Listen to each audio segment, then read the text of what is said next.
All right, last video. Thanks for watching. Here we go. Finishing off Unit 9, practice test. What about a teddy bear with a lightsaber? Woo! Yeah, teddy bear. Lightsaber. Woo! Whoa, that would be cool if they had that on Star Wars. Yeah. Teddy bear, lightsaber. Choo, choo, choo. Okay, so we're almost done there. Here we go. Okay, so that's where we finish off, trying to come up with an equation given. Try to come up with the equation there. So y equals this guy. Y equals that guy. Okay, given the tangent 75 degrees is 3.7321 and tan 55. Oh yeah, this isn't bad without a calculator. So all you're going to do is minus 360 till you get down to one of the small numbers. So, or add 360. Do the opposite. We're trying to get down to either 75 or 55 or 35. So we're going to take negative 665, right? And we're going to go and add 360 and do a positive. We're looking for a positive coterminal angle. So add 360 and then add 360 again, and we get 55 degrees. 55 degrees. So add 360 twice, and we get 55 degrees. So it's the same terminal. It's the same terminal angle. Same terminal angle. So that means the tangent of 55 degrees is the same as negative 665, which is just 1.4281. 1.4281 is our answer. So try doing tangent by just adding 360 and try minusing 360. You got this. Get your answers. Get your answers. You may use a calculator for these problems. Round all the answers to 3 decimal places. Find the following trig values of 3 decimal place accuracy. So that's just basically using your calculator, right? And so, for example, I'd have to go to mode. I'd have to change it to degrees or radians. So if I was doing degrees, for example, second quit, and I would do maybe sine of 213. Make sure you're in degrees. So sine of 213 is negative 0.5446. Negative 0.5446. It says 3 decimal places. So that's going to round this 4 up. So negative 0.545 is our answer. Now, if I wanted to do a radian, I'd have to change the dial. Change the dial. I'd have to change the dial. Change the dial. So go mode. And now let's change to radians. Change to radians. And so now when we change to radians, we're going to go ahead, second quid now, and do cosine of negative 3 second pi divided by 5. Round to 3 decimal places. We're in radians. So we did it right. So that's negative 0.309. Negative 0.309 is our answer there. That's our answer there. So try plugging those into your calculator. Plugging those in. Plugging those in. This one's going to be in radians. This one's going to be in degrees. Make sure your mode is correct. Correct mode. This one doesn't have a degree symbol, so radians again and degrees. So give it a try. Give it a try. Give it a try.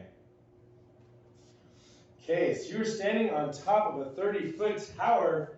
The angle of depression to a bullseye on the ground is 23 degrees. So we're standing on top of a 80-foot tower.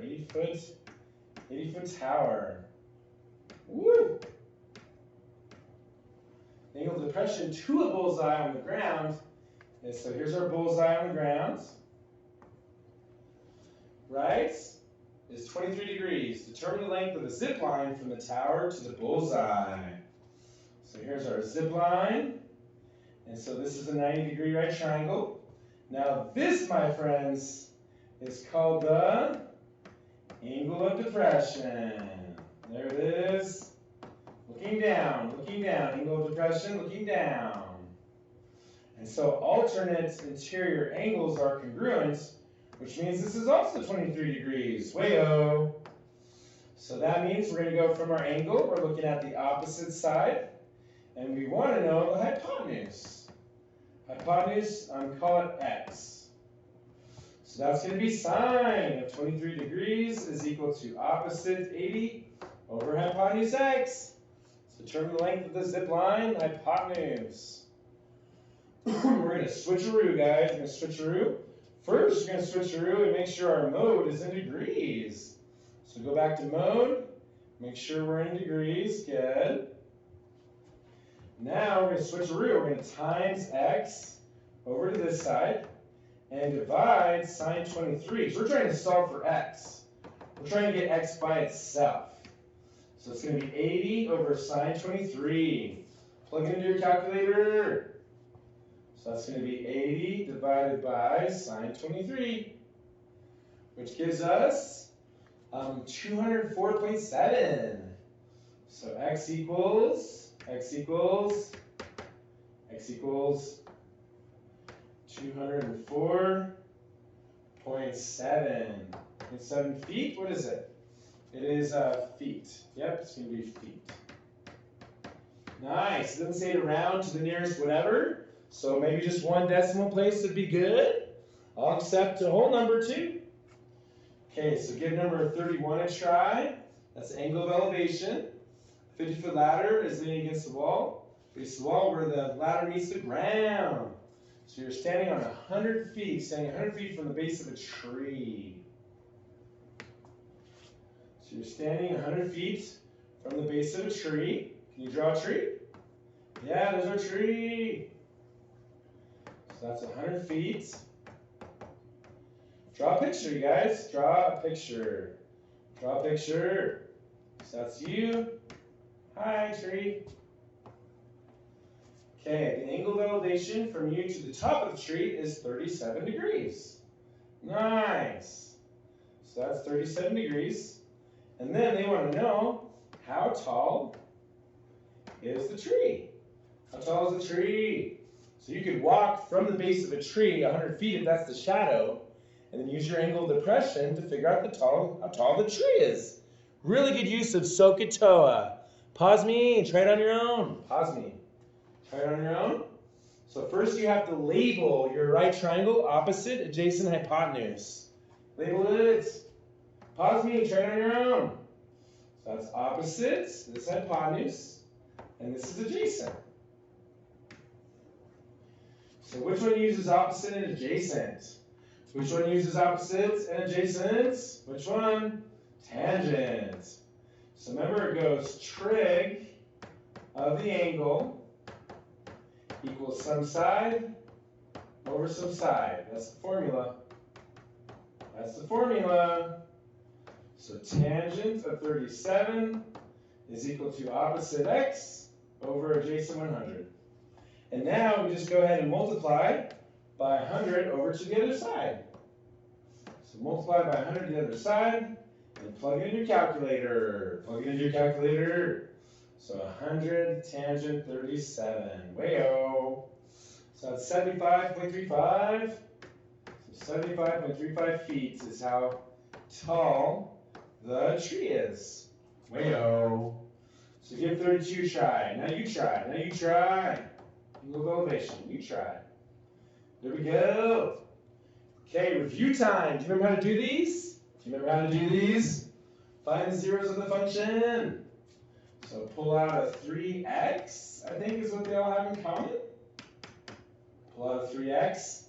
So we get 2x squared, 3x on the outside, minus 3x minus 5.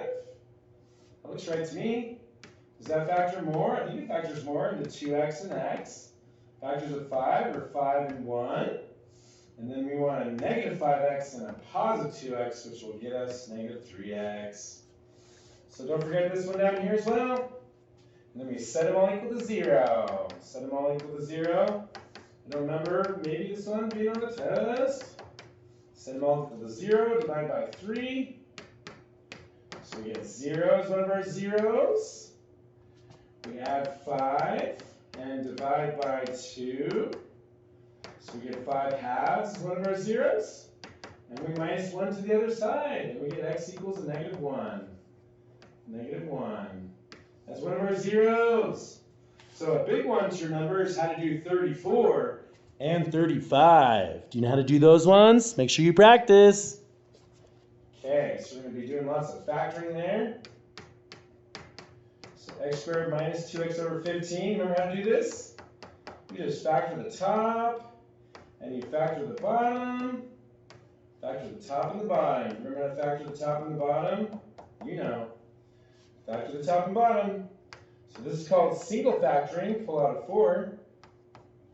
We're left with x plus 5. Up here, what are the factors of 15? 3 times 5. Pause me. You pause me. You finish this. This review. Pause me. You got this. So that's going to be sign of the middle term goes with the bigger number. Good. Times. We're going to pull a 2 out. So that's going to be 2 times x squared minus 1. We're going to divide by 2. Divide by 2. Ooh, that factors more. That factors more. Ooh, hint, hint. Factors more. We like those. Factors of 1 is 1 and 1, a minus and a plus. And then times down here, don't forget, last but not least, we got x and x and 1 and 3. And so sign of the middle term goes with the bigger number, but they're both the bigger number. 3x and 1x is 4x. Okay, so what are our domain restrictions is the question. So we have domain restrictions. We have domain restrictions at, so opposite sign, so negative 5, negative 1, and negative 3. Opposite sign, right? So domain restrictions, that means that x can't equal those numbers. Okay, Fruit Ninja, what cancels? So the x plus 3's will cancel. Let's see, what else cancels? X plus 1's will cancel, good. We still have a lot left. It's not going to cancel necessarily. That's tricky now. So that's a lot left that doesn't cancel, man. A lot left that doesn't cancel. So we do have a 2 and a 4, I guess, that cancels. So divide by 2, so that cancels. And this just becomes a 2. So we're left with a 2 and an x plus 5 in the top. So we're left with the final answer, because that goes away. So 2 with x plus 5 in the top, and the bottom, I mean. And then in the top, we have an x minus 5 and an x minus 1. Yep, x minus 5, x minus 1 is what's left in the top. Wayo! Could you do that again on the test? I hope so. Practice. Go back to that previous unit. Okay, in your book. So radioactive ions used to determine the health. Find the half-life of this substance. So half-life is the Y value. Basically that's the target. So that's our half-life. Our initial we'll say is 1. Initial we'll say is 1. And then e to the negative 0.0856 t. So do you remember how to solve for these? Right? So first we divide by 1 to the other side, which is fine, that just goes away. Then you know how to ln? Yeah, you have to ln both sides. Ln both sides. That gets rid of the e. So we have ln of a half is equal to negative 0.0856 t. And then you're going to divide to solve for t, the time it takes for half-life. Find the half-life to the nearest day. So we're going to divide by negative 0.0856, divide by negative 0.0856 t. And so that'll give us what t equals. That'll give us what t equals. So plug that into our calculator now. And so t equals, in our calculator, so we go parenthesis ln of a half divided by negative 0.0856 t. No t. Okay, that's what t equals. Boom! So 8.097. So 8.097 will basically be about 8 days, approximately, or 8.1 days. It does say to the nearest day. So I guess 8.1 days is good, but maybe even 8 days is better. Cool. I like that one. That's a good review one. I like that one. That's a good review one. Okay, leave answer in exact form. Do you know how to solve logs? Do you know how to solve exponentials? Do you remember how to solve these? I like this one. This is a good one to know how to do. Just saying. So we're going to add 5 to the other side. Here we go. So how do we solve for this x? How do we solve for x? Solve for x. Well, we're going to have to add 5 to the other side first. That gives us 6. And then we're going to divide by 2. Divide by 2. That gives us a 3. So we're still left with log. We're left with log base 4 of x minus 12 is equal to 3. Equal to 3. Because we added 5. And then we divided by 2. So then, how do we undo log base 4? Do you remember? This is a good one to know. We're going to shove a 4 underneath it. Shove a 4 underneath it. So that gets rid of the log. We're left with x minus 12 is equal to 4 to the 3rd power, which is 4 times 4 times 4. 16 times 4 is 64. And then to solve for x, we're just going to add 12 to the other side. And so when we do that, we get 4 plus 2 is 6. 6 plus 1 is 7. So x equals 76 because we added a 12 to both sides. Nice. Okay, so this one we're going to have to what? Add 10 to the other side. So that gives us 5. And then how do you undo base 4? Remember how to undo base 4? You log base 4. Undoes base 4, but if you do it to one side, you have to do it to the other side. So log base 4 of 5. And then, let's see here. Oh, I messed up writing that down. That's actually supposed to be a 3. So we have x plus 3 is equal to log base 4 of 5. And then, don't combine them, don't combine them. We're going to minus 3 to the other side. And that gives us our answer. Log base 4 of 5 minus 3. Woo! Man, that was a long practice test. Thanks for watching all these videos. Keep practicing. If there's an extra credit practice out there, do it. And see you next time. Right? Teddy Bear Saber. See you next time. Thanks for watching.